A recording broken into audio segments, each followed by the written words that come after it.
ಆತ್ಮೀಯರೆಲ್ಲರಿಗೂ ಕೂಡ ನಮಸ್ಕಾರ. ಆತ್ಮೀಯರೇ, ನಾವೀಗ ಮಾಸಫಲ ವಿಶೇಷತೆಗೆ ತಮ್ಮೆಲ್ಲರಿಗೂ ಕೂಡ ಸ್ವಾಗತ. ನೋಡಿ, ಈ ಒಂದು ಮಾಸಫಲದಲ್ಲಿ 2025 ಮೇ ತಿಂಗಳು ವೃಷಭ ರಾಶಿಯವರಿಗೆ ಯಾವ ರೀತಿ ಇದೆ ಫಲಾಫಲಗಳು, ಗ್ರಹಗಳ ಬದಲಾವಣೆಯಿಂದ ಏನೆಲ್ಲ ಪ್ರತಿಫಲಗಳು ಪಡೆಯುವಂತಹದ್ದಿದೆ ಅನ್ನುವಂತಹದನ್ನು ನೋಡೋಣ. ನೋಡಿ, ಈ 2025 ಮೇ ತಿಂಗಳಲ್ಲಿ 5 ಗ್ರಹಗಳು ಬದಲಾವಣೆ ಆಗ್ತಾ ಇದ್ದಾರೆ. ನೋಡಿ, ಒಂದು ರಾಶಿಯಿಂದ ಮತ್ತೊಂದು ರಾಶಿಗೆ ಬದಲಾಗುವಂತಹ ಈ ಒಂದು ಪ್ರಕ್ರಿಯೆಗೆ ಆ ಗ್ರಹಗಳು ಬದಲಾದಂಗೆಲ್ಲ ನಿಮ್ಮ ಒಂದು ಜೀವನದಲ್ಲಿ ಬಹಳಷ್ಟು ವಿಷಯಗಳಲ್ಲಿ ಬದಲಾವಣೆಗಳನ್ನು ನೋಡ್ತೀರಾ. ಬುಧ ಗ್ರಹ ಈ ಒಂದೇ ತಿಂಗಳಲ್ಲಿ 3 ಮನೆಗಳಲ್ಲಿ ಸಂಚಾರ ಮಾಡ್ತಾನೆ. ಅದೇ ರೀತಿ ಬೇರೆ ಗ್ರಹಗಳು ಸೂರ್ಯ, ಗುರು, ರಾಹು, ಕೇತು ಈ ಗ್ರಹಗಳು ಕೂಡ ಬದಲಾವಣೆ ಆಗ್ತವೆ.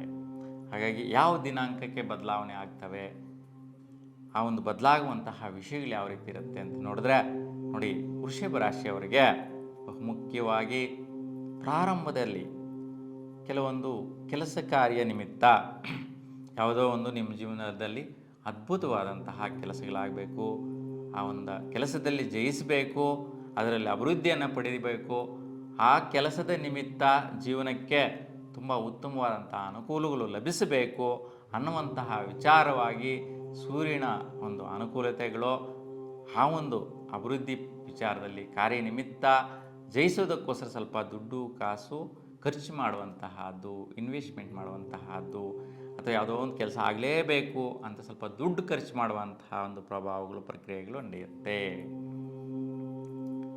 ಇನ್ನು ಸೂರ್ಯನು 14ನೇ ತಾರೀಕಿಗೆ ನಿಮ್ಮ ರಾಶಿ ಪ್ರವೇಶ ಮಾಡ್ತಾ ಇದೆ. ಹಾಗಾಗಿ ನಿಮ್ಮ ರಾಶಿಗೆ ಪ್ರವೇಶ ಮಾಡಿದ ನಂತರ ನಿಮ್ಮ ವೈಯಕ್ತಿಕವಾದಂತಹ ಅಭಿವೃದ್ಧಿದಾಯಕ ಫಲಗಳು, ಏಕೆಂದರೆ ನಿಮ್ಮ ರಾಶಾಧಿಪತಿ ಶುಕ್ರನಿಗೆ ಸೂರ್ಯ ಶತ್ರುಭಾವ ಆದರೂ ಸಹ, ವಿಶೇಷವಾಗಿ ಶತ್ರುತ್ವ ಆದರೂ ಕೂಡ ಸೂರ್ಯ ಸಂಚಾರ ನಿಮ್ಮ ರಾಶಿಯವರಿಗೆ 14ರ ನಂತರ ಬಹಳಷ್ಟು ತೇಜಸ್ಸು, ತುಂಬ ಕ್ಲೆವರು, ಬಹಳಷ್ಟು ವಿಷಯಗಳಲ್ಲಿ ನಿಮ್ಮದೇ ಆದಂತಹ ನಿರ್ಣಯಗಳು, ತುಂಬ ಉತ್ತಮವಾದಂತಹ ವಿಚಾರಗಳ ಕಡೆ ಮುನ್ನಡೆಯುತ್ತೆ. 14ರ ನಂತರ ಇವೆಲ್ಲ ಕೂಡ ನಡೆಯುವಂತಹದ್ದು. ಈ ಒಂದು ತಿಂಗಳ ಅಂತ್ಯದಲ್ಲಿ 25ರ ನಂತರ ನಿಮ್ಮ ಮಾನಸಿಕವಾದಂತಹ ಸ್ಥಿತಿ ಉತ್ತಮವಾದಂತಹ ರೀತಿಯಲ್ಲಿರುತ್ತೆ. ಯಾಕೆಂದರೆ ಏನೋ ಒಂದು ಆದಾಯಗಳು ಪಡೆಯುವ ವಿಚಾರ ಆಗಿರ್ಬೋದು, ಮತ್ತು ನಿಮ್ಮ ಪ್ರಯತ್ನ ಕಾರ್ಯ ವಿಚಾರ ಆಗಿರ್ಬೋದು, ನಿಮ್ಮ ಒಂದು ಭಾತೃಸ್ಥಾನದಲ್ಲಿ ಇರ್ತಕ್ಕಂತಹ ಒಂದು ದಾಯಾದಿ ಸಂಬಂಧಿಕರಲ್ಲಿ ಒಂದು ಒಳವು, ಏನೋ ಒಂದು ವ್ಯವಹಾರ ವಿಚಾರಗಳು, ಮನೋಸ್ಥಿತಿಗಳು ಬದಲಾವಣೆ ಆಗುತ್ತೆ. ಇನ್ನು ನಿಮ್ಮ ರಾಶಿಯವರಿಗೆ ಕುಜ ಸಂಚಾರ ಒಂದು ಪ್ರತಿಫಲ ಹೆಂಗಿರುತ್ತಪ್ಪ ಅಂತ ನೋಡಿದ್ರೆ, ವಿಶೇಷವಾಗಿ ಪ್ರಾರಂಭದಲ್ಲಿ 15ನೇ ತಾರೀಕುವರೆಗೂ ಸ್ವಲ್ಪ ಅಣ್ಣ ತಮ್ಮಂದ್ರ ಮಧ್ಯೆ ಕ್ಲಾಸಸ್ ಬರುವಂತಹದ್ದು, ಒಡುಕು ಉಂಟಾಗುವಂಥದ್ದು. ನೋಡಿ, ವೃಷಭ ರಾಶಿಯವರಿಗೆ ನಿಮ್ಮ ಒಂದು ಭಾತೃಸ್ಥಾನದಲ್ಲಿ ಯಾರಿಗೆಲ್ಲ ಅಣ್ಣ ತಮ್ಮಂದಿರಿದ್ದೀರಾ, ಅಕ್ಕ ತಂಗಿರಿದ್ದೀರಾ, ಅಂತಹವರು ವೃಷಭ ರಾಶಿಯವರು ತುಂಬ ಹುಷಾರಾಗಿರಬೇಕು. ಯಾಕೆ ಅಂತಂದರೆ, ಶನಿಯ ನಕ್ಷತ್ರದಲ್ಲಿ ಕುಜ ಸಂಚಾರ ಮಾಡ್ತಾ ಇರ್ತಕ್ಕಂತಹದ್ದು ಕಟಕ ರಾಶಿಯಲ್ಲಿ. ಹಾಗಾಗಿ ಸ್ವಲ್ಪ ಮನೋಸ್ಥಿತಿಗಳು ಸರಿ ಇರೋದಿಲ್ಲ. ನೀವೇನೋ ಕೇಳ್ತೀರಾ, ಅದಕ್ಕೆ ಅವರು ಒಪ್ಪೋದಿಲ್ಲ, ಅವ್ರಿಗೂ ನಿಮಗೂ ವಾಗ್ವಾದಗಳಾಗತ್ತೆ. ಮಾನಸಿಕವಾಗಿ ಟೆನ್ಷನ್ಗಳು, ಕೋಪತಾಪಗಳು, ಉದ್ರೇಕಗಳು, ಹಠ ಸ್ವಭಾವದ ಪ್ರಯೋಗಗಳು, ಗಲಾಟೆಗಳಾಗುವಂಥ ಸಾಧ್ಯತೆಗಳು ಇವೆಲ್ಲ ಆಗೋ ಸಾಧ್ಯತೆಗಳಿರುತ್ತೆ. ಮತ್ತು 15ರವರೆಗೂ ವಿವಾಹ ನಿರ್ಣಯಗಳನ್ನು ಕೂಡ ಯಾವುದೂ ಡಿಸೈಡ್ ಮಾಡಬೇಡಿ ವೃಷಭ ರಾಶಿಯವರು. ಮತ್ತು 15ರವರೆಗೂ ಯಾವುದೇ ರೀತಿಯ ಖರ್ಚುಗಳು, ಇನ್ವೆಸ್ಟ್ಮೆಂಟ್ ಮಾಡೋದಕ್ಕೂ ಕೂಡ ಕೈ ಹಾಕಬೇಡಿ. 15ರ ನಂತರ ನಿಮ್ಮ ಒಂದು ವ್ಯವಹಾರ, ವ್ಯಾಪಾರ, ಅಭಿವೃದ್ಧಿ ವಿಚಾರಗಳು, ನಿಮ್ಮ ಪ್ರಯತ್ನಗಳು, ನಿಮ್ಮ ಒಂದು ಬುದ್ಧಿ ಚಾತುರ್ಯಗಳು ಬಹಳಷ್ಟು ಬದಲಾವಣೆ ತರುತ್ತೆ. ನೀವೇನೋ ಒಂದು ರೀತಿಯ ಆಲೋಚನೆ, ನಿಮ್ಮ ಬುದ್ಧಿಶಕ್ತಿಗೆ ತಕ್ಕಂತೆ ಪ್ರಯತ್ನ ಕಾರ್ಯದಲ್ಲಿ ವಿಶೇಷ ಬಲಗಳು ತುಂಬುತ್ತೆ. ಮತ್ತು ಭಾತೃಕಾರಕ ಸ್ಥಾನಗಳಲ್ಲಿ ಕೂಡ ಆ ಒಂದು ಬದಲಾವಣೆಗಳು 15ರ ನಂತರ ಸಿಗುವಂತಹದ್ದಿರುತ್ತೆ. ಇನ್ನು ವಿಶೇಷವಾಗಿ ಬುಧ ಬದಲಾವಣೆ ಅಂತೇಳಿ ಹೇಳಿದೆ. ನೋಡಿ, ಈ ಒಂದು ತಿಂಗಳಲ್ಲಿ 3 ಮನೆಗಳಲ್ಲಿ ಸಂಚಾರ ಮಾಡ್ತಾನೆ ಬುಧ. ಹಾಗಾಗಿ ಬುಧನು ನಿಮ್ಮ ರಾಶಿಯಿಂದ ಲಾಭಸ್ಥಾನದಲ್ಲಿ ಸಂಚಾರ ಮಾಡ್ತಾ ಇದ್ದಾನೆ ನೀಚ ಸ್ಥಿತಿಯಲ್ಲಿ. ಹಾಗಾಗಿ 6ನೇ ತಾರೀಕುವರೆಗೂ ನೀವು ಯಾವುದೇ ರೀತಿ ಭೂಮಿ, ವ್ಯಾಪಾರ, ವ್ಯವಹಾರ, ನೀವು ನಿಮ್ಮ ಜೀವನದಲ್ಲಿ ಬೇಕಿರ್ತಕ್ಕಂಥ ಕೆಲಸ ಕಾರ್ಯಗಳ ನಿಮಿತ್ತ ನೀವು ಪ್ರಯತ್ನ ಮಾಡಬಾರ್ದು. ಅವೆಲ್ಲ ಕೂಡ ಲಾಭಗಳೆಲ್ಲೂ ಕೂಡ ನಷ್ಟ ರೀತಿ ಆಗಿರುತ್ತೆ. ಅಂದರೆ ತರುವಂತಹದ್ದು ನೋಡಿದಾಗ ಬಾಕ್ಸ್ ಎಲ್ಲ ಚೆನ್ನಾಗಿರುತ್ತೆ, ಮನೆಗೆ ತಂದ ಮೇಲೆ ಅದರಲ್ಲಿ ನಿಮಗೆ ಯೂಸ್ ಆಗೋ ರೀತಿಯಲ್ಲಿರಲ್ಲ. ಅಂದರೆ ಯಾವುದೋ ಒಂದು ಯಂತ್ರ ತರಿತೀರಾ, ಅದೊಂದು ವಸ್ತುನ ತರಿತೀರಾ, ಅದು ಹೊರಗಡೆ ಮಾತ್ರ ನೋಡೋಕ್ಕೆ ಚೆನ್ನಾಗಿರುತ್ತೆ, ಆಮೇಲೆ ಪ್ರಾಯೋಗಿಕವಾಗಿ ಅದು ಅಸಮಂಜಸವಾಗಿರುತ್ತೆ, ಅದು ಒಳ್ಳೆಯ ರೀತಿಯ ಒಂದು ಉಪಯೋಗಕ್ಕೆ ಬರೋ ರೀತಿಯಲ್ಲಿ ಇರೋದಿಲ್ಲ. ಹಾಗಾಗಿ 6ನೇ ತಾರೀಕುವರೆಗೂ ತುಂಬ ಜಾಗೃತೆಯಿಂದ ಇರಿ. 6ರ ನಂತರ ಕೆಲವೊಂದು ಭೂಮಿ ವ್ಯವಹಾರ ಒಡಂಬಡಿಕೆಗಳು ಮತ್ತು ಕೆಲವೊಂದು ವೈಯಕ್ತಿಕ ನಿರ್ಣಯಗಳಲ್ಲಿ ಸೆಟಲ್ಮೆಂಟ್ಸ್ ಆಗುವಂತಹದ್ದು ಮತ್ತು ಕೇಸು ಕೋರ್ಟು ವ್ಯವಹಾರಗಳ ವಿಚಾರದ ಸ್ವಲ್ಪ ಮುಂದುವರಿಯುವಂತಹದ್ದು. ಯಾವುದೋ ಒಂದು ಭೂಮಿ ವ್ಯವಹಾರ ಸೆಟಲ್ಮೆಂಟ್ ಆಗ್ತಾಯಿಲ್ಲ ಅಂತ ಕೇಸ್ ಹಾಕ್ಬೋದು, ಕೋರ್ಟ್ಗೆ ಹೋಗೋದು, ಸೆಟಲ್ಮೆಂಟ್ಗೆ ಹೋಗೋದು, ಇವೆಲ್ಲ ಕೂಡ ನಡೆಯುತ್ತೆ. ಈ ಒಂದು ತಿಂಗಳ ಮಧ್ಯಸ್ಥಿತಿಯಲ್ಲಿ ಸ್ವಲ್ಪ ದುಡ್ಡು ಬರುವಂತಹ ವಿಚಾರದಲ್ಲಿ ಇನ್ವೆಸ್ಟ್ಮೆಂಟ್ ಮಾಡುವಂತಹದ್ದು, ಬಿಸ್ನೆಸ್ಸಲ್ಲಿ ಪ್ರಾರಂಭಿಸುವಂತಹದ್ದು, ಈ ರೀತಿ ದುಡ್ಡು ಕಾಸಿಗೆ ಸಂಬಂಧಿಸಿದಂತೆ ಮತ್ತು ಭೂಮಿ ವ್ಯವಹಾರಗಳಿಗೆ ಸಂಬಂಧಿಸಿದಂತೆ ತುಂಬ ಉತ್ತಮ ಅಂತ ಪರಿಸ್ಥಿತಿಗಳಿರುತ್ತೆ. ಇನ್ನು ಮೇ 25ರ ನಂತರ ನಿಮ್ಮ ಒಂದು ವೈಯಕ್ತಿಕವಾದಂತಹ ಒಂದು ಅಭಿವೃದ್ಧಿ, ನಿಮ್ಮ ಜಾಗಕ್ಕೆ, ನಿಮ್ಮ ಸ್ಥಾನಕ್ಕೆ ಕೆಲವೊಂದು ಆಪರ್ಚುನಿಟಿಗಳು ಬರುತ್ತೆ. ಕೆಲವೊಂದು ಭೂಮಿ ವ್ಯವಹಾರಗಳು ತಗೊಳ್ಳಿ, ನಿಮಗೆ ಈಗ ಆಗುತ್ತೆ, ಇದು ನಿಮಗೆ ಚೆನ್ನಾಗಿ ಹಚ್ಚಿ ಬರುತ್ತೆ ಅಂತ ಹೇಳುವಂತಹದ್ದೆಲ್ಲ ಬರುತ್ತೆ. ಈ ರೀತಿಯ ವೈಯಕ್ತಿಕವಾದಂತಹ ಸ್ಥಿತಿಗೆ ಅನುಕೂಲಿಸುವಂತಹದ್ದು ಬುಧನ ಪ್ರಯೋಗದಿಂದ ಆಗುತ್ತೆ, ಸಂಚಾರದಿಂದ ಆಗುತ್ತೆ. ಇನ್ನು ಗುರು ಬದಲಾವಣೆ ನೋಡಿ, ಗುರು ಸುಮಾರು 1 ವರ್ಷಗಳ ಕಾಲದಿಂದ ನಿಮ್ಮ ರಾಶಿಯಲ್ಲಿರ್ತಕ್ಕಂಥದ್ದು 15ನೇ ತಾರೀಕಿಗೆ ಅಂದರೆ 14 ಮೇವರೆಗೂ ನಿಮ್ಮ ರಾಶಿಯಲ್ಲಿದ್ದು 15ರಿಂದ ಮಿಥುನ ರಾಶಿ ಪ್ರವೇಶ ಮಾಡ್ತಾನೆ. ಇಷ್ಟು ದಿನಗಳ ಕಾಲ ನಿಮ್ಮ ರಾಶಿಯಲ್ಲಿತ್ತು ಗುರು. ಹಾಗಾಗಿ ಸ್ವಲ್ಪ ದೃಢತೆ, ಸ್ಥಿರತೆ, ಅಭಿವೃದ್ಧಿ ಇವೆಲ್ಲ ನೋಡುವಂತಹದ್ದಿತ್ತು. ಈ 15ರ ನಂತರ ವಿಶೇಷವಾಗಿ ಗುರುಬಲ ಬರುತ್ತೆ.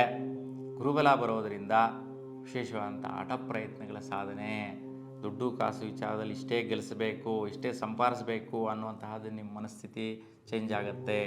15ರ ನಂತರ ದೊಡ್ಡ ಮೊತ್ತದ ಹಣಕಾಸಿನ ವ್ಯವಹಾರಕ್ಕೆ ಮತ್ತು ದೊಡ್ಡ ಉನ್ನತ ಸ್ಥಾನಗಳನ್ನು ಸ್ವೀಕರಿಸುವಂತಹದ್ದು, ಒಳ್ಳೆಯ ರೀತಿಯ ಸ್ಥಾನದಲ್ಲಿ ಒಂದು ಸ್ಥಾನದ ಅಂದರೆ ಜಾಗ, ಸೀಟ್ ಅಂತೇಳಿ ಹೇಳ್ತೀವಿ, ಆ ಒಂದು ಸ್ಥಳ ನಿಮಗೆ ಸಿಗುವಂತಹದ್ದು, ಒಂದು ಒಳ್ಳೆಯ ಸ್ಥಾನಮಾನ, ಘನತೆ, ಗೌರವ, ಸ್ಥಿರತೆ ಗುರುಬಲದಿಂದ ಸಿಗತ್ತೆ. ಹಾಗಾಗಿ ಕೆಲವೊಂದು ಸ್ಥಾನಗಳು ಬಿಟ್ಟು ಹೋದರೆ ಆ ಸ್ಥಾನಗಳು ನೀವು ಹೋಗಿ ಸ್ವೀಕರಿಸುವಂತಹದ್ದು, ಕೂತ್ಕೊಳ್ಳುವಂತಹದ್ದು ಬರುತ್ತೆ. ಸ್ವಲ್ಪ ಆರೋಗ್ಯದ ಕಡೆ ಗಮನಿಸಬೇಕಾಗಿರುತ್ತೆ. ಅಂದರೆ ಥ್ರೋಟ್ ಸಂಬಂಧಿಸಿದ ಸಮಸ್ಯೆ, ಶೀತ ಬಾಧೆ ಉಂಟಾಗುವಂತಹದ್ದು, ಸ್ವಲ್ಪ ಹೊಟ್ಟೆ ನೋವಿನ ಸಮಸ್ಯೆ ಬರುವಂತಹದ್ದಿರುತ್ತೆ. ಸೊ ಉತ್ತಮ ಫಲ ಇದೆ. ಮತ್ತು ಸ್ವಲ್ಪ ಲಾಭದಾಯಕವಾದಂಥ ಫಲಗಳು ಕೂಡ ಬರುವಂತಹದ್ದು. 15ರ ನಂತರ ಶ್ರೇಷ್ಠವಾಗಿ ಗುರು ಮುಂದುವರಿತಾನೆ. ಗುರುಬಲ ಪರಿಪೂರ್ಣವಾಗಿ 1 ವರ್ಷಗಳ ಕಾಲ ನಿಮ್ಮ ರಾಶಿಗೆ ಇರ್ತಾನೆ. ಶನಿಯ ಬದಲಾವಣೆ ನೋಡಿ, ಕುಂಭರಾಶಿಯಿಂದ ಮೀನ ರಾಶಿಗೆ ಬದಲಾವಣೆ ಆಯಿತು ಮಾರ್ಚ್ 29ಗೆಲ್ಲ. ಹಾಗಾಗಿ ಈಗ ಶನಿ ಸಂಚಾರ ಮಾಡ್ತಾ ಇರ್ತಕ್ಕಂತಹದ್ದು ಪೂರ್ವಭದ್ರ ನಕ್ಷತ್ರದಲ್ಲಿ, ಅಂದರೆ ಗುರುವಿನ ನಕ್ಷತ್ರದಲ್ಲಿ ಸಂಚಾರ. ಹಾಗಾಗಿ ಶನಿ ಗುರುವಿಗೂ ಸಮಾನವಾದಂತಹ ಸ್ಥಿತಿ ಇದೆ. ಅದಕ್ಕೆ ಲಾಭದಾಯಕವಾದ ಫಲಗಳು, ದೀರ್ಘಕಾಲಿಕವಾದಂಥ ಲಾಭಗಳನ್ನು ಗಳಿಸುವಂತಹ ಪ್ರತಿಫಲ ನಿಮ್ಮದಾಗತ್ತೆ, ಉತ್ತಮ ಫಲ ಸಿಗತ್ತೆ. ಇನ್ನು ರಾಹು ಬದಲಾವಣೆ ನೋಡಿ, ಇಷ್ಟು ದಿನ ಮೀನ ರಾಶಿಯಲ್ಲಿದ್ದು 1.5 ವರ್ಷಗಳ ಕಾಲ, ಈಗ ನಿಮ್ಮ ರಾಶಿಯಿಂದ ಕ್ರಮಸ್ಥಾನಕ್ಕೆ ರಾಹು ಪ್ರವೇಶ ಮಾಡ್ತಾನೆ. ಅದಕ್ಕೆ 18ರವರೆಗೂ ಕೂಡ ಸ್ವಲ್ಪ ಲಾಭಗಳೆಲ್ಲವೂ ಕೂಡ ಗಳಿಸೋದು, ರಿವರ್ಸ್ ಆಗಿ ಬರುವಂತಹ ಅವೆಲ್ಲ ಕೂಡ ಕಷ್ಟ ಸಾಧ್ಯತೆಗಳಿಂದ ಗಳಿಸ್ಕೊಂಡು ಬಿಡುವಂತಹದ್ದು, ಸೆಟಲ್ಮೆಂಟ್ ಮಾಡ್ಕೊಳ್ಳುವಂತಹದ್ದಿರುತ್ತೆ. 18ರ ನಂತರ ವೃತ್ತಿ ಬದಲಾವಣೆ ಆಗುತ್ತೆ ನೋಡಿ. ಮೇ 18ರ ನಂತರ ವೃಷಭ ರಾಶಿಯಲ್ಲಿರೋರಿಗೆ, ನೀವು ಎಲ್ಲಿ ಕೆಲಸ ಮಾಡ್ತಾಯಿದ್ದೀರಾ, ಎಲ್ಲಿ ವೃತ್ತಿ ನಿರ್ವಹಿಸ್ತಾ ಇದ್ದೀರಾ, ಎಲ್ಲಿ ಬಿಸ್ನೆಸ್ ಮಾಡ್ತಾಯಿದ್ದೀರಾ, ಅಲ್ಲಿಂದ ಸ್ಥಳಾಂತರ ಸಿಗತ್ತೆ, ಬದಲಾವಣೆ ಆಗುತ್ತೆ, ಬೇರೆ ಕಡೆ ಹೋಗಿ ಬರುವಂತಹದ್ದಾಗತ್ತೆ, ಸ್ಥಿರತೆ ಇರೋದಿಲ್ಲ, ಚೇಂಜಸ್ ಆಗುತ್ತೆ ನೋಡಿ. ಈ ರೀತಿ ರಾಹು ಕುಂಭರಾಶಿಗೆ ಹೋಗೋದ್ರಿಂದ ನಿಮ್ಮ ರಾಶಿಗೆ ಈ ರೀತಿಯ ವೃತ್ತಿಯ ಬದಲಾವಣೆಗಳು ಬರುತ್ತೆ. ಮತ್ತು ವೃತ್ತಿಯಲ್ಲಿ ಸ್ವಲ್ಪ ಒತ್ತಡ, ಪ್ರೆಷರು, ಟೆನ್ಷನ್ನು, ಜಾಸ್ತಿ ಕೆಲಸಗಳು ನಿಮ್ಮ ಮೇಲೆ ಬರುವಂತಹದ್ದು ವೃಷಭ ರಾಶಿಯ ಮೇಲೆ. ಹಾಗಾಗಿ ಜಾಸ್ತಿ ಒತ್ತಡದ ಕೆಲಸಗಳು ನಿಮ್ಮ ಮೇಲಾಧಿಕಾರಿಗಳಿಂದ ಬರುವಂಥ ಸಾಧ್ಯತೆ ಇರುತ್ತೆ.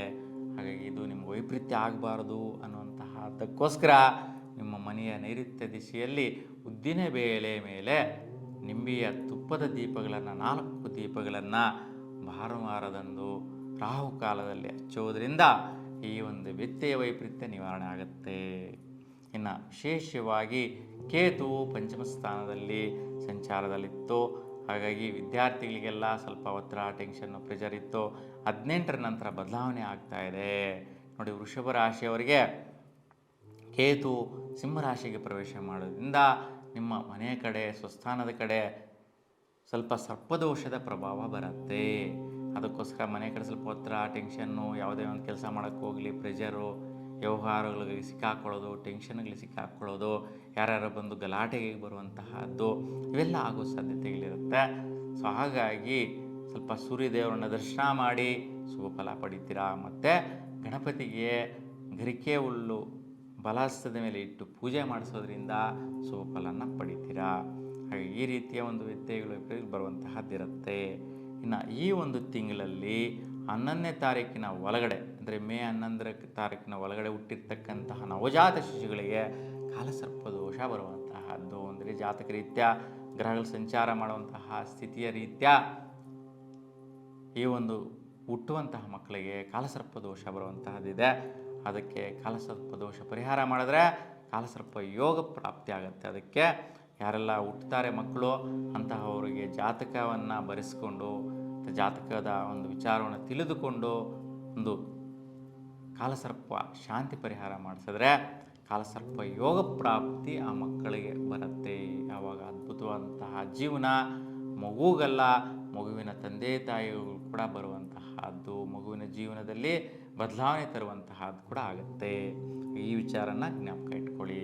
ಒಟ್ಟಾರೆಯಾಗಿ ವೃಷಭ ರಾಶಿಯವರಿಗೆ ಈ ಮಾಸದಲ್ಲಿ ಈ ಗ್ರಹಗಳ ಒಂದು ಸಂಚಾರ ಬದಲಾವಣೆಯ ದಿನಾಂಕಗಳಿಗೆ ಬಹಳಷ್ಟು ಕೆಲಸ ಕಾರ್ಯಗಳಲ್ಲಿ ಉತ್ತಮ ಫಲಗಳನ್ನು ನೀವು ಪಡೆಯುವಂತಹದ್ದು ನೋಡ್ತೀರಾ.